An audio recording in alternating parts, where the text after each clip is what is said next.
अस्सलामु अलैकुम वरहमतुल्लाहि वबरकातुहू। बिस्मिल्लाहिर्रहमानिर्रहीम नहमदुहु व नुसल्ली अला रसूलिहिल करीम अम्मा बाद। माशाअल्लाह दूल्हा दुल्हन कोर्स हमारा पूरे आराम से इत्मीनान से रोजाना के असबाब के साथ में चल रहा है और मैं उम्मीद करता जो सारे मसले मसाइल अभी तक हम आपको बताते आ रहे हैं, मियाँ बीवी में रिलेशंस कैसे होना चाहिए, हस्बैंड वाइफ ने किन किन बातों का ख्याल रखना चाहिए, माहवारी की हालत में क्या क्या करना चाहिए, हालत हमल में सोहबत के क्या मसाइल है, दूध पिलाने वाली जो फीमेल है उसके लिए क्या मसाइल है। ऐसे ही जो हमारा अभी लास्ट का जो सबक था जिसके अंदर हमने आपको इस्काते हमल के मसाइल बताए, यानी जो हमल गिर जाता है उसके सारे मसाइल डिटेल्स में शरई एतबार से उसका क्या हुक्म है और उसके कितने स्टेप्स है, किन स्टेप्स के अंदर और किन स्टेप्स के अंदर वो बिल्कुल कत्ल के दर्जे में आ जाता है। तो ये सारे डिटेल्स आपके सामने आ चुके हैं। इसी तरह से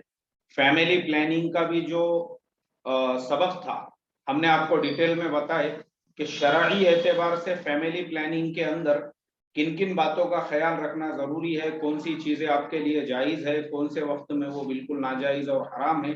और फैमिली प्लानिंग के लिए आजकल जो लेटेस्ट चीजें आ चुकी है उनमें से किसका इस्तेमाल आपके लिए जायज है, किसका इस्तेमाल नाजायज है, और वो कौन से दिन है जिसमें बगैर किसी चीज को इस्तेमाल किए के भी अगर मियाँ बीवी एक दूसरे से रिलेशंस बनाते हैं तो इंशाल्लाह उनको जो फैमिली प्लानिंग के हिसाब से गैप देना है वो बिल्कुल उसमें गैप दे सकते हैं। या जिनको औलाद चाहिए तो वो कौन से दिन है जिनमें अगर उन्होंने सोहबत का पूरा पूरा एहतमाम किए तो 100% चांसेस है औरत के प्रेगनेंसी को कबूल करने के या उसके हामिला होने के। तो ये सारी चीजें हमारे अल्हम्दुलिल्लाह पिछले असबाक में आ चुकी हैं। अब हमारे दूल्हा दुल्हन कोर्स का आज का जो हमारा सबक है वो ये है कि गुस्ल करने का तरीका। आज हम आपको गुस्ल करने का मसनून तरीका बताएंगे और कोशिश करेंगे ये बताने के भी कि गुस्ल कब वाजिब होता है, क्योंकि गुस्ल की भी बहुत सारी किस्में हैं। बाज औकात जो है गुस्ल वाजिब हो जाता है, यानी आपको करना ही पड़ेगा, नहीं करेंगे तो आप नापाक रहोगे। और बाज मौकों पर गुस्ल का करना मुस्तहब होता है, जैसे जुमा के दिन गुस्ल का करना है, ईदैन के दिनों में गुस्ल का करना है, ये होता है मुस्तहब। तो मुस्तहब कब होगा और गुस्ल करना आपके लिए वाजिब कब होगा, और इसी तरह से गुस्ल कैसे करना है। तो सबसे पहले तो हम आपको गुस्ल करने का मसनून तरीका बताते हैं कि गुस्ल जो है किस तरीके से करना चाहिए ताकि आपको पूरी तरह से इत्मीनान हो और आप पाक रहो, क्योंकि पाकी ये आधा ईमान भी है और पाकी हमारे बहुत सारे इबादतों के लिए फर्ज है। बगैर पाकी के अगर आप वो अमाल करोगे, जैसे नमाज पढ़ना ही है मोटा मसला, अगर आप नापाक है तो आपकी नमाज नहीं होगी, क्योंकि नमाज का जो पहला फर्ज है वो यही है बदन का पाक होना। अब जब बदन ही पाक नहीं है आपका तो नमाज कहाँ से होंगी।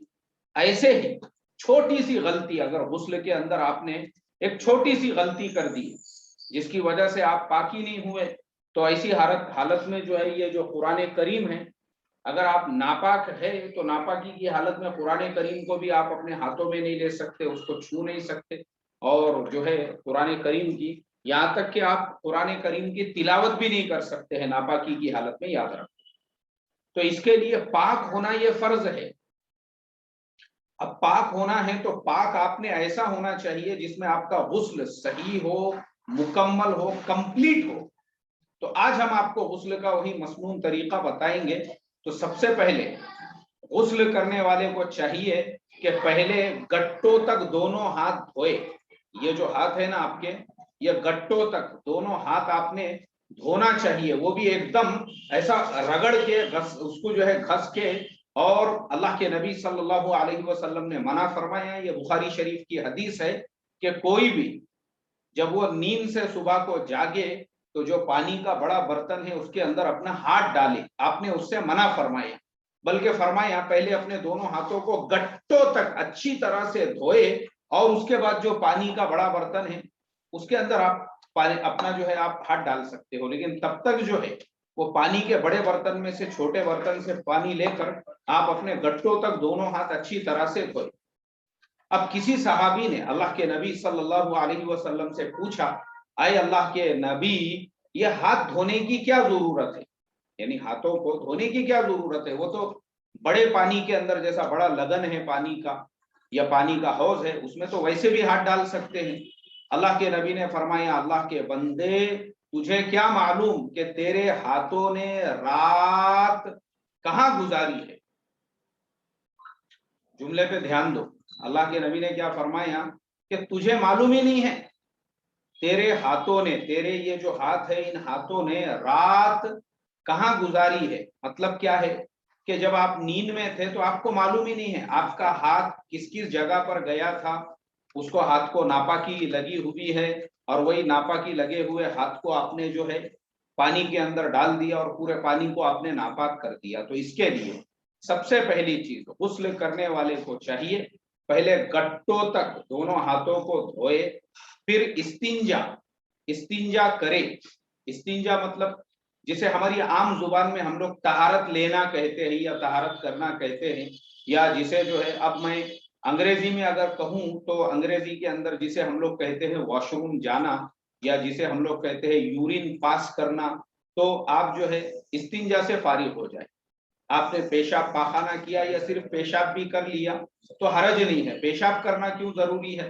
اس لیے ضروری ہے کیونکہ اگر آپ نے پیشاب کیا تو جو پیشاب کی نلی میں منی کے قطرے ہیں، آپ کے منی کے قطرے، وہ سارے قطرے جو ہے آپ کے پیشاب کرنے کی وجہ سے بہہ جائیں گے، اور ان کے بہنے کی وجہ سے غسل ہونے کے بعد آپ 4-5 قدم چلے اور پھر وہ منی کے قطرے باہر نکل گئے، جس سے آپ کے کپڑے ناپاک ہو گئے، خراب ہو گئے، اور وہ پورے پاجامے پہ پھیل گئے آپ کے، تو اس کے بعد میں آپ کو شرمندگی ہوں گی۔ تو اس لیے بہتر یہ ہے کہ آپ پہلے استنجا کریں، اور استنجا کرنے کے بعد میں دونوں ہاتھ گٹوں تک دھوئے، اور پھر استنجے کی جو جگہ ہے جس کو شرمگاہ کہتے ہیں اس کو دھوئے، اور استنجے کی جگہ پر نجاست ہو تب بھی اس کو دھوئے، اور نہ ہو تب بھی اس کو دھوئے۔ ہر حال میں ان دونوں کو پہلے دھونا چاہیے۔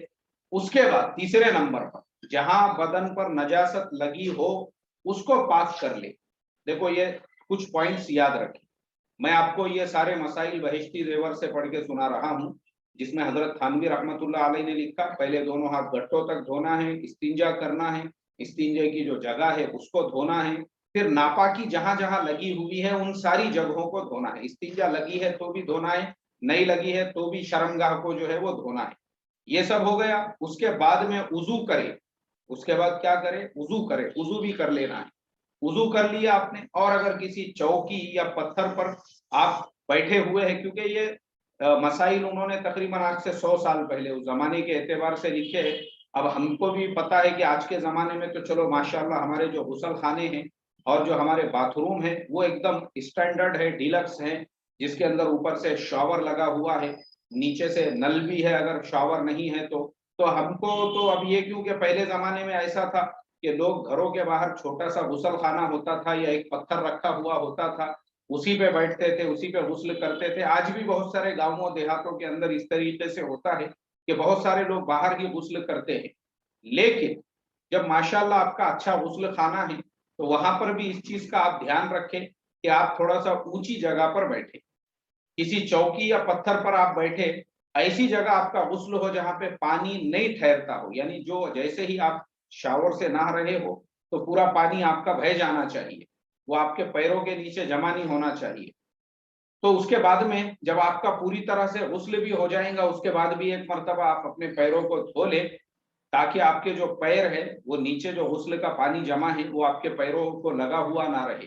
اور غسل کے بعد اور جو ہے غسل کے بعد میں بھی ایک مرتبہ آپ دھو لیں گے، تو چونکہ اب آپ نے پورے جسم کو پورا اچھی طرح سے دھو لیا ہے، پیروں کو بھی آپ نے دھو لیا ہے، وہ پانی آپ کا جو ہے وہ بہہ گیا ہے، تو آپ کا وضو بھی ماشاءاللہ مکمل ہوا ہے۔ تو یعنی غسل کے بعد میں آپ کو دوبارہ سے وضو کرنے کی اب ضرورت نہیں ہے، یعنی ایک غسل بھی ہو گیا آپ کا، ساتھ میں وضو بھی ہو گیا، جس کی وجہ سے اگر آپ جمعہ کی نماز کے لیے یا فجر کی نماز کے لیے مسجد میں جا رہے ہیں، اب سیدھے سیدھے آپ مسجد میں جو ہے نماز میں شامل ہو سکتے ہیں، وہاں جا کے دوبارہ سے آپ کو مسجد کے وضو خانے میں وضو کرنے کی ضرورت نہیں ہے۔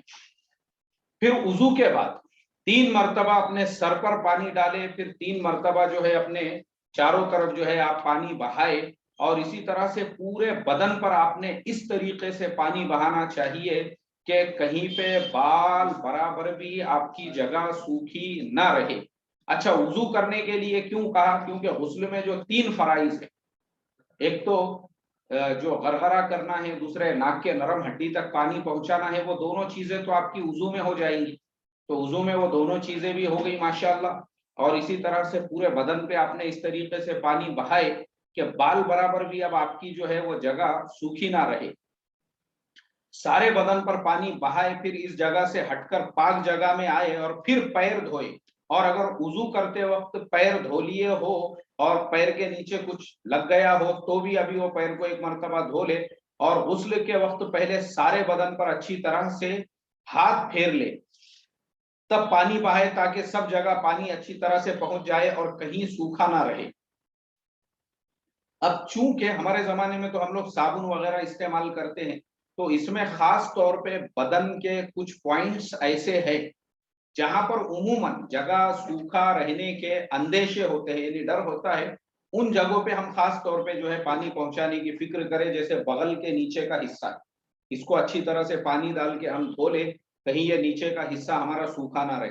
इसी तरह से ये कान है, कानों के पीछे का जो हिस्सा है, यहाँ पे भी हम पूरी तरह से पानी डालें, कानों के अंदर भी पानी डालें, ताकि ये जो कानों के कोने, कोपचे, कोपरे जितने भी है, ये पूरे के पूरे जो है उनके अंदर भी पूरा अच्छी तरह से पानी पहुंच जाए।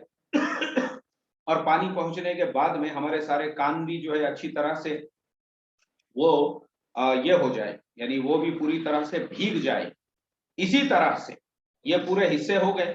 उसके बाद में बाज औकात ऐसा होता है, नाखून अगर बड़े हैं तो उसके दरमियान की जगह सूखी होती है, उनको भी अच्छी तरह से धोए, ताकि वो अंदर के हिस्से में भी जो है हमारा जो पानी है वो पहुंच जाए। इसी तरह से जिस्म के बाकी हिस्से, जैसे हमने शर्मगाह वगैरह कहा है, वो तो पहले ही आपको धोना है, और वो धोने के बाद में उसको अच्छी तरह से आपको पाक करना है।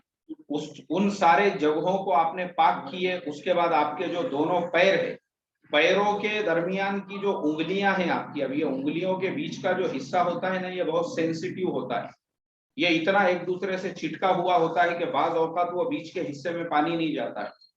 तो वो बीच के हिस्से में भी आप पानी डालें, और बीच के हिस्से में भी पूरा अच्छी तरह से पानी पहुंचाए। और बीच के हिस्से में भी अच्छी तरह से जब आप अपने पूरे उंगलियों में, उंगलियों के नीचे, और एक और जगह खास तौर पे याद रखो, पैरों के नीचे का ये जो तलवा होता है, देखो मैं आपको अभी असल में पुराने करीम है तो पैर में ऊपर नहीं उठा पा रहा हूं, ये एकदम जो हमारा तलवा होता है, यानी ये ऐसा जो हिस्सा होता है ना हमारा पैर का, पैर के नीचे का, बाज औकात ऐसा होता है हम ऊपर से जो है ऐसा लीटरों से पानी बहा रहे हैं शावर से अपने बदन के ऊपर, अपने पूरे बॉडी के ऊपर, और माशाल्लाह साबुन भी लगा रहे हैं, और हमको ऐसा फील हो रहा है कि मैंने जो है पूरे मेरे बदन के ऊपर पानी बहा दिया। लेकिन वो जो पैर के नीचे का हिस्सा है, कभी कभी वो पूरा हिस्सा जो है सूखा रह जाता है। अब उसके सूखा रह जाने की वजह से क्या होता है कि उसके सूखा रह जाने की वजह से आपका गुस्ल सही नहीं होता है, और जब आपका गुस्ल सही नहीं होता है तो फिर आपको ऐसा महसूस, यानी आपका जो इबादतें हैं आपकी, फिर आपकी नमाज भी सही नहीं हो रही है, आपके दूसरे अमल भी, क्योंकि आप पाक ही नहीं हुए। जाहिर में आपने साबुन लगा दिए, सब लगाए, लेकिन नीचे पैर के नीचे के तलवे आपके बाकी है, तो उनको धोना जरूरी है। इसी तरह से एक सवाल ये पूछा गया है कि गुस्ल के वक्त अगर फीमेल वो गुस्ल कर रही है, यानी औरत जो गुस्ल कर रही है, तो क्या उसके लिए ये जरूरी है कि वो अपनी शर्मगाह के अंदर उंगली डालकर और उसको 3 मरतबा डालकर जो है उसको अंदर से जो है पानी डाल के निकाले? तो वो अगर नहीं करेंगी तो उसका गुस्ल सही नहीं होगा, ये सवाल पूछा गया। तो हजरत थानवी रहमतुल्लाह अलैह ने लिखा है, जी ऐसा करना ना फर्ज है ना सुन्नत है, इसको जरूरी कहना गलत है। इस तरीके से कहा गया है, ये सवाल का ये है। और यहाँ पे इमदादुल फतावा का हवाला भी लिखा है, यानी औरत अपनी शर्मगाह में उंगली दाखिल न करेगी, इसी पर फतवा है। यानी गुस्ल के वक्त में जो औरतों में उमूमन ये मशहूर है 3 मरतबा उंगली डालकर जो है वो पूरे हिस्से को पाक करना, या उसको जो है उसमें पानी पहुंचाना। तो ये इमदादुल फतावा का हवाला यहाँ पे लिखा है। अब इसी तरह से औरतों के बालों का भी मसला है। बालों का भी मसला मैं आपको बताता हूँ। लिखा है अगर सर के बाल जो जूड़ा बनाया हुआ होता है, यानी चोटी उसकी बंधी हुई है, ऐसा जो जो पूरी तरह से उसको वो जो है जोड़ा बनाया हुआ होता है, तो सब बाल भिगोना और सारी जड़ों में पानी पहुंचाना फर्ज है। एक बाल भी सूखा रह गया या एक बाल की जड़ में पानी ना पहुंचा तो गुस्ल ना होगा। और अगर बाल गंधे हुए है, यानी देखो ये मसले को पहले याद रखो, यानी अगर वो बांधे हुए हैं, यानी पूरी तरह से बांधे हुए हैं, तो वो पूरे बालों को खोल के उनको भिगाना जरूरी नहीं है, सिर्फ उनकी जड़ों में पानी पहुंचाना फर्ज है। एक जड़ भी अगर सूखी रहेगी तो एक जड़ भी सूखी ना रहने पाए, अगर बगैर खोले सब जड़ों में पानी ना पहुंच सके तो खोल डाले और बालों को भी भिगो दे। ये मसले में दो चीजें याद रखो, बाल पूरी तरह से आपके जो है ना ऐसे बांधे हुए हैं, तो ऐसी हालत में सिर्फ जड़ों के अंदर पानी पहुंचाना फर्ज है। लेकिन अगर डर है कि जड़ों में पानी नहीं पहुंचेगा तो फिर उसको खोलना जरूरी है। लेकिन अगर वो ऑलरेडी खुले हुए हैं तो फिर वैसी हालत में तो सारे बालों को भिगाना ये भी फर्ज होगा आपके लिए। नीचे फिर और एक मसला पूछा गया है। सवाल, जिस वक्त नहाना हो उस वक्त औरत के बाल खुले हुए थे, फिर उसने जो है उसकी चोटी वगैरह बना ली, इस सूरत में तो नहाते वक्त सिर्फ जड़ों का तर्क करना काफी ना होगा और चोटी खोलकर नहाना वाजिब होगा।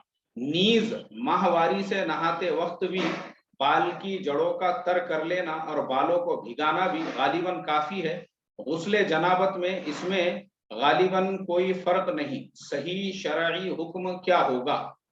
अब देखिए यहाँ पर जो है लिखा हुआ है, जवाब जो है वो ये लिखा हुआ है, इससे दो अम्र मालूम हुए। एक ये कि गुस्ल के वक्त अगर बाल पूरी तरह से गंधे हुए, यानी जो जिस तरह से बांधे हुए होते हैं, चोटी वो किए हुए हैं, तो उनका खोलना वाजिब नहीं है। चाहे वो माहवारी की वजह से हो, गुस्ल वाजिब हुआ हो, या फिर सोहबत की वजह से गुस्ल वाजिब हुआ हो, किसी भी वजह से वाजिब हुआ हो, वो अगर ऑलरेडी बंधे हुए हैं तो वैसी हालत में आपने सिर्फ जड़ों में भी उसके पानी पहुंचा दिया तो वो आपके लिए काफी होगा।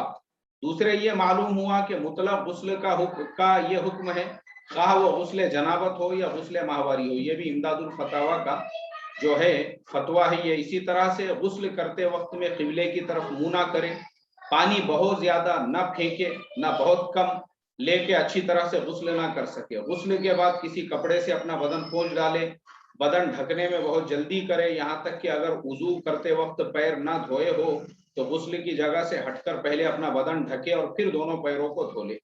नथ और बालियां, जो नथ होती है, बालियां होती है, ऐसे ही अंगूठी छल्ले वगैरह जो हाथों में होते हैं, उनको खूब अच्छी तरह से हिलाए ताकि पानी सुराखों में पहुंच जाए। और अगर बालियां न पहने हों तब भी इरादा करके सुराखों में पानी डाल ले, ऐसा ना हो कि पानी ना पहुंचे और गुस्ल सही ना हो। अलबत्ता अंगूठी छल्ले ढीले हो कि बिना हिलाए भी पानी पहुंच जाए तो हिलाना वाजिब नहीं, लेकिन हिला लेना अब भी मुस्तहब है। जिन सूरतों में गुस्ल वाजिब होता है, अब हम आपको वो थोड़े से मसले बता देते हैं। गुस्ल वाजिब कब होता है? जैसे हमने आपको बताए कि जुमा के दिन गुस्ल करना है, तो वो जुमा का जो गुस्ल है वो मुस्तहब है। जुमा के दिन या ईद के दिन आप जो गुस्ल कर रहे हैं वो गुस्ल करना आपके लिए मुस्तहब है, वो गुस्ल जो है वो आपके लिए मुस्तहब होगा। लेकिन जो जिन हालतों में गुस्ल करना वाजिब है आपके लिए, लाजमी है, जरूरी है, तो वो सूरतें अब हम आपको बता रहे हैं कि जवानी के जोश के वक्त अव्वल शुरू में जो इंसान के यानी जो पानी निकलता है उसके निकलने से जोश ज्यादा हो जाता है, कम नहीं होता, उसको मजी कहते हैं। और जब आपका मनी निकल जाए और जिसकी वजह से सारा जोश वगैरह जो है सब कुछ ठंडा हो जाए, उसे मनी कहते हैं। उसके निकलने से जोश ठंडा पड़ जाता है। तो जो पहले वाला मजी था जिसके निकलने से जोश बढ़ गया था, उसकी वजह से सिर्फ आपके ऊपर वुजू वाजिब हो जाएगा, यानी आपका वुजू टूट जाएगा, गुस्ल नहीं टूटेगा। लेकिन जो बाद वाला है जिसके निकलने से आपका पूरा जोश ठंडा हो गया, उसके निकलने से जो है गुस्ल आपके ऊपर वाजिब हो जाएगा। तो उसके निकलने की सूरतें क्या क्या है? सोते जागते में जब जवानी के जोश के साथ में मनी निकल आए تو غسل واجب ہو جاتا ہے، چاہے مرد یا عورت کے ہاتھ لگانے سے نکلے یا محض خیال اور دھیان کرنے سے نکلے یا کسی اور طرح سے نکلے، ہر حال میں غسل واجب ہو جاتا ہے. یعنی کسی کو اگر احتلام ہو رہا ہے، یعنی وہ اگر نکل رہا ہے، تو ایسی صورت کے اندر جو ہے آپ کے اوپر غسل واجب ہو جائے گا. اسی طرح سے جب مرد یعنی میاں بیوی دونوں کے بھی درمیان میں جو آپس میں تعلقات ہوتے ہیں، یعنی دونوں ایک دوسرے سے جو صحبت ہوتی ہے، ویسی صورت میں بھی میاں بیوی دونوں کے بھی اوپر غسل واجب ہو جائے گا، چاہے ان کا انزال ہو یا نہ ہو.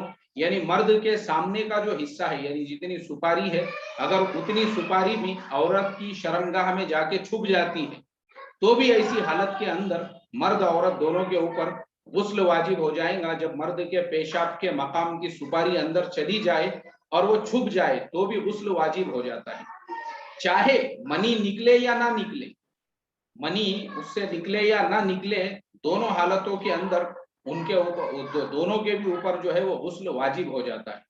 اسی طرح سے ماہواری کا خون جو عورتوں کو ہر مہینے آتا ہے، جب یہ بند ہو جائے تو ویسی حالت میں بھی غسل کرنا واجب ہے. اور بچہ پیدا ہونے کے بعد میں جو خون آتا ہے اس کو نفاس کہتے ہیں، اس کے بند ہونے پر بھی غسل کرنا واجب ہے. خلاصہ یہ ہے کہ 4 چیزوں سے غسل واجب ہوتا ہے، 4 چیزوں سے. وہ 4 چیزیں یاد رکھو.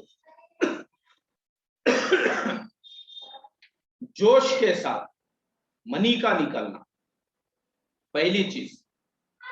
دوسرے میاں بیوی کا صحبت کرنا، صحبت میں مطلب انزال نہیں بھی ہوا، صرف مرد کی سپاری بھی اندر چلی گئی تو بھی دونوں کے اوپر غسل واجب ہوگا.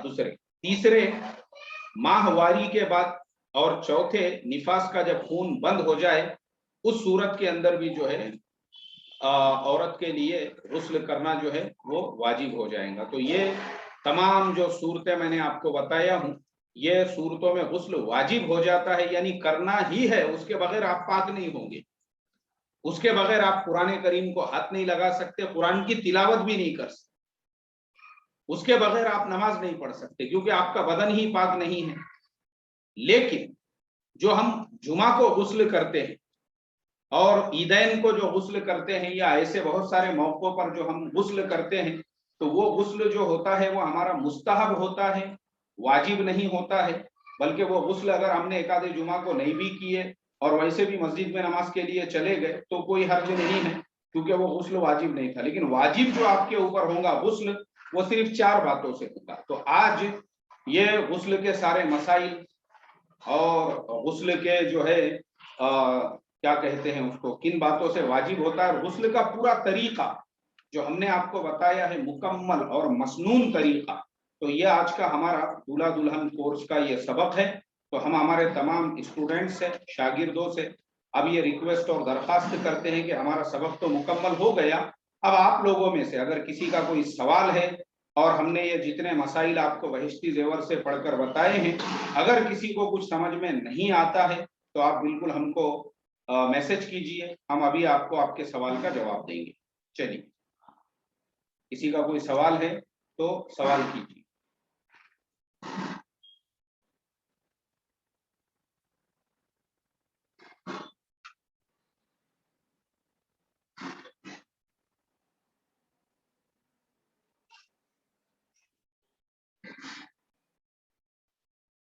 بسم اللہ الرحمن.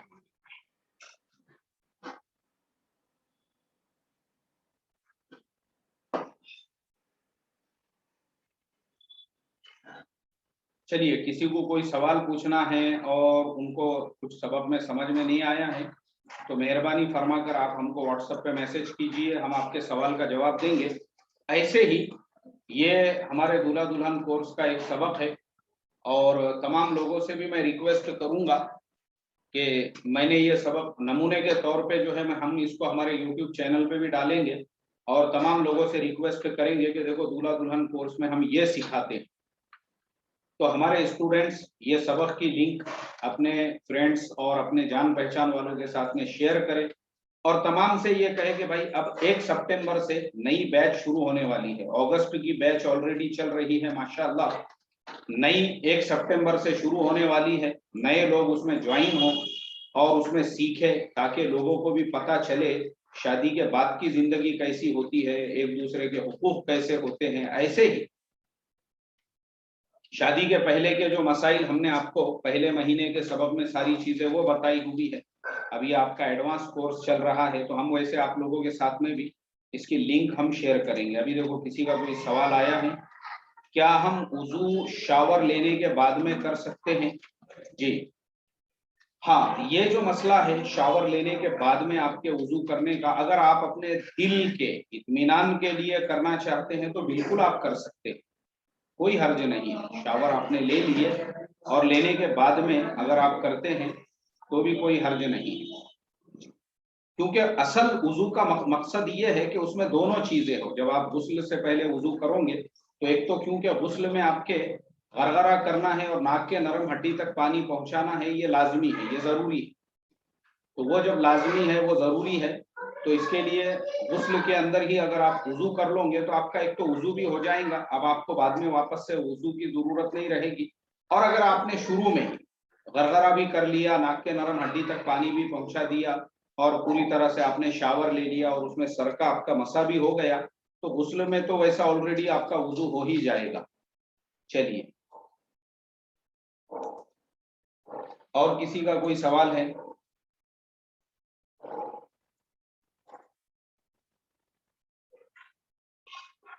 ہاں، اور آپ لوگوں سے میری یہ ریکویسٹ ہے، دیکھو آپ کے جان پہچان میں، دوست احباب میں جو بھی لوگ ہوں گے ان کو آپ موٹیویٹ کیجئے۔ اب نئے دولہا دلہن کی جو بیچ ہے 1 سپٹمبر سے شروع ہونے والی ہے، اگست کی تو آلریڈی ہماری چل رہی ہے، تو تاکہ ان کو بھی فائدہ ہو، لائف میں چینج محسوس ہو اور یہ سارے مسائل وغیرہ جو ہے ان کو بھی پتہ چلے۔ ٹھیک ہے، چلو اب میں دیکھ رہا ہوں مجھے کسی کا کوئی پھر ایک سوال آیا ہے ہمارے گلزار بھائی کا پچھم بنگال سے۔ انہوں نے لکھا ہے، مفتی صاحب اوپر کے ایئر چھیدا ہوا ہے لیکن اس میں کچھ پہنتی نہیں ہے تو کیا اسے بھیجانا ضروری ہے؟ بالکل ضروری ہے، بالکل ضروری ہے کہ بھائی جو سوراخ آپ نے کیے ہوئے ہیں اس کے اندر بھی پانی جانا چاہیے نا آپ کا، یعنی اس کو بھی بھگانا پڑے گا آپ، تاکہ اس کے اندر تو وہ جو پہلے ہم نے آپ کو مسئلہ بتائے کہ جس میں وہ رنگ وغیرہ کو ہلانے کا حکم ہے، وہ اسی لیے تو ہے کہ اس کے اندر کے حصے میں بھی پانی پہنچ جائے۔ جی، اور کسی کا کوئی سوال ہے بھائی؟ چلو تو ہم آپ سب لوگوں سے اجازت چاہتے ہیں۔ السلام علیکم ورحمۃ اللہ وبرکاتہ۔